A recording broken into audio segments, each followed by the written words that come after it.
አዶናይና ጃኒ ተለያየን። ማን የጻፈው አትሉም? አዶናይ። ሰላም ጤና ይስጥልኝ ውድ የተከበራችሁ ቤተሰቦች እንዴት ናችሁ? ደህና ናችሁ ወይ? እንግዲህ አዶናይ እንደዚህ ብሎ አስፍሯል ማለት ነው። ከጃኒ ጋር ያለን ፍቅር ግንኙነት አብቅቷል። ይገባኛል በምን ምክንያት እንደዚህ ደረጃ እንደደረስን ማወቅ እንደምትፈልጉ ምንም ያህል በወዳችሁም ግን አንዳንድ ነገሮችን ለራሴ ማስቀረት መርጫለሁ። ህይወት ነውና ያጋጥማል። እናንተ ምንድነው የምንሰማው? እኔ እኮ ጃኒና አዶናይ አድናቂ ነኝ እያልኩኝ ነበረ። እና አዶናይ እኮ ማለት ነው ቢያንስ እቺ ልጅ ከጎንክ ናት። በእውነት በጣም ያፈመሰች እሷ ነች ብዬ ነው የማስበው። ምክንያቱም ከካናዳ ስመጣ ብዙ ጋዜጠኞች ሲያቀርቡክ ነበርና በዛን ሰዓት በጣም እኛ አበሾች እንዴት አዶናይ እንደዚህ ይላል፣ እንዲህ አይነት ነገር በሀገራችን አይወራም ነውር ነው ብለው በጣም ጠምደውክ ሳለ ጃኒ ናት ከጎንክ የተቀመጠችው ቢያንስ ከ8 ከ9 ወር በፊት እንደዛ አይነት ነገር ማለት ነውና ጃኒ ከጎንክ ናች።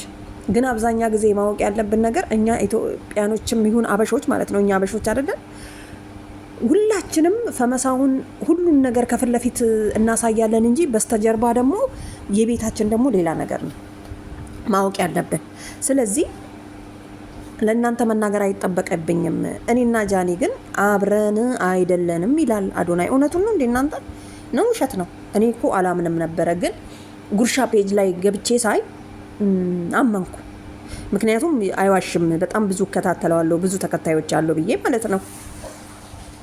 እና ቤተሰብ በጣም ያሳዝናል። እውነት ከሆነ እውነት ባያደርገው ጥሩ ነው። እና እስከዛሬ ድረስ ከባለፈ ማለት ሚዲያ ላይ ይሄ ነገር ወጣ ምናምን ከጆኒ ጋር ባለው እንትን ለካ ከልብህ ይቅር ብለሃት አብረሃት አልኖርክም ማለት ነው። እና ምን ልላችሁ ነው ማን ነበረ ዲላንን እስከምትሸኝ ድረስ ነበር እንዴ አብረሃት የነበርከው? አዶናይ ሼም ነው። ሲቀጥል ግን እኔ አውቆ ነው የሚመስለኝ፣ አውቆ ይመስለኛል። ምክንያቱም አብቅተናል እኛ ምናምን ነገር አይባልም። እንግዲህ ጽፏል እንደነገርኳችሁ ከትልልቅ ፔጅ 1-3 አይቻለው ማለት ነው።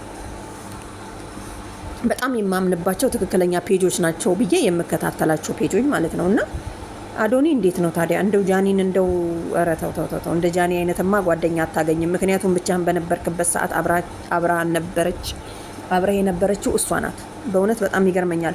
ከካናዳ እንደመጣ በጣም ብዙ ሀበሾች እንዴት አዶናይ ስማችን ያጠፋል ያበሻን እንዴት እንዲህ አይነት ነገር ሚዲያ ላይ ይናገራል፣ አዶናይ ባለጌ ነው፣ አዶናይ ኧረ በስመ አብ ሲባል ነበርና በዛን ሰዓት ራሱ ጃኒ መጣች ከጎን ተቀመጠች። ብቻህን እንዳትሆን አዶናይ ባለጌ ነው፣ አዶናይ እንዲህ ነው ሲባል ራሱ ኖ ይሁን አለችና ከጎን ነበረችና መለያየት አልነበረባችሁም። ምክንያቱም ብዙ ነገርን አብረሃት አሳልፈሃል ብዬ አምናለሁ። ደግሞ ፍቅረኛ አይነች እያልክ ስታስተዋውቅ አልነበረም እንዴ? ኧረ ተው እንደው ለሁሉ ነገር መቸኮላችሁ ነው ትንሽ እንጂ ጥሩ ላይ ነበራችሁ። ገባችሁ አይደል? የሆነ ነገር ስትጀምሩ በተለይ ታዋቂ ሚዲያ ላይ የምትጠቀሙ ሰዎች ትንሽ የሆነ ነገር ማለት ፍቅር ስትጀምሩ ተረጋግታችሁ ምናምን ቢያንስ በቃ ሚስት አርግዛ ልትወልድ እስከምትል ድረስ አትናገሩ። እውነቴን ነው፣ ቡዳ ነው የሚበላችሁ። እና ቤተሰብ በእውነት በጣም ያሳዝናል። አዶናይ ግን እኔ እንጃ ብቻ አላቅም። እኔ ግን በጣም ነው የምወደው፣ ይመቸኛል። በጣም በትንሽ ጊዜ ተቀይሯል፣ ብዙ ሰዎችን ቀይሯል አዶናይ። ግን በዚህ ሰዓት ሁሉ አዶናይ ነው። እና ከዚህ በፊት ደግሞ እኮ አዶናይ ምንድን ያለው እኔ ከጎኗ ነኝ፣ ምንም አላችሁ ምንም፣ ጃኒ ጀግና ናት ስትላን ነበር እንዴ? አሁን ምን መጣ? ዲላንን ብቻ እንኳንም ሸኘሁ ይሄንን ሳይሰማ። ለማንኛውም እና ቤተሰብ እውነት ነው የምትሉኝ ወይስ ውሸት ነው የምትሉኝ? እኔ አላቅም። ለማንኛውም እንግዲህ አዶናይ ጠዋት በሰላም ነበረ ላይቭ ላይ ሲያስተላልፍ የነበረው ለኛ ለመዳም ቅመሞች እለወጣለሁ ካልሽ ፈምሺ ሰግጪ እያለ ማለት ነው። እና ያው እንግዲህ ምንም ማድረግ አይቻልም። መለያየት ያለ ነው። ሰው አንድ ላይ ይሆናል፣ ይለያያል፣ እንደገና ደግሞ አብሮ ይሆናል። ስለዚህ ግን ለጃኒ ጥሩ አይደለም። ምክንያቱም የማትፈልጋት ከሆነ የማትጨርስ ከሆነ ድሮኑ ማን ጀምራለክ? ምክንያቱም ጀምሮ መተው ጥሩ አይደለም ለሴት ልጅ ማለት ነው።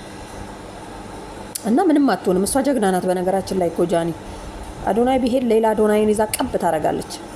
ስለዚህ ዋናው ቅልጥፍና አላት። በራሷ ነው የምትተማመነው። በሰው ላይ አትደገፍም። ራሷ ሰርታ ነው የምንኖረው። ስለዚህ ከማንም ትበልጣለች። እኛ ሸቃሊቲ ማለት ነው የመዳም ኩሽና ስንት ዓመት የኖር ነው። እሷ በአንድ ጊዜ አንድ ቀን ላይቭ 1 ሚሊዮን እየከፈለች ጀግና ናት። ለእናቷ ቤት የሰራች እና ቤተሰብ አስተዋውቀክ ጎን ለጎን አስቀምጠክ እንዴት ነው አሁን ተጣላን? ማን ያምናል? እኔ እንጃ። ሰውን የሆነ እንትን ለመስጠት ብለህ ነው እንጂ ሙዱን ለመቀየር ብለህ ይመስለኛል። አዶናይ አሁን የሆነ ነገር አለው እንዴት ምናምን ነገር ለሚሉት ማለት ነው። እና ቤተሰብ ይሄንን ይመስላል። ለማንኛውም ይሄንን ይመስላል። እንግዲህ ምንም ማድረግ አይቻልም። ፈጣሪ ይርዳቸው። ጸልዩላቸው ከምር አብረው እንዲሆኑ ማለት ነው። እና ቤተሰብ ለማንኛውም ባይ